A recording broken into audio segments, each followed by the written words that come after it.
In 1982, Fast Times at Ridgemont High launched the careers of Sean Penn, Forrest Whitaker, Nicolas Cage, Phoebe Cates, and Jennifer Jason Leigh, all in one film.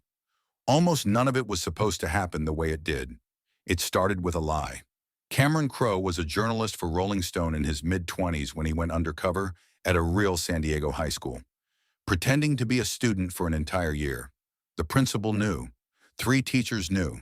Nobody else did. The book he wrote from that experience became the screenplay.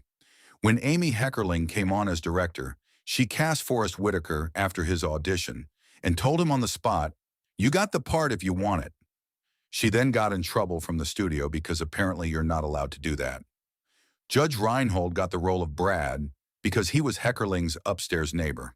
And Sean Penn was offered the role of Spicoli without even auditioning. A quick conversation before the scheduled audition, and they just gave it to him. He stayed in character for the entire shoot. Nobody called him Sean. The entire cast knew him only as Spicoli. At one point, he extinguished a lit cigarette in the palm of his own hand to better understand the character.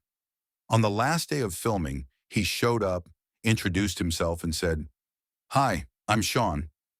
The cast was stunned.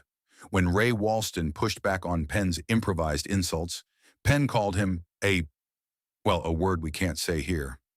Walston stormed off set and told the director, "I did not work with director greats like Billy Wilder to be talked to like this."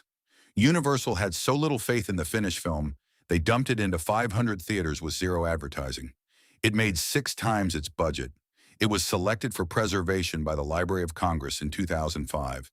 And Spicoli became one of the most iconic characters in American cinema. Totally awesome. Bogus. Righteous. No doubt. Aloha and Bud. Which did you start saying after watching this movie?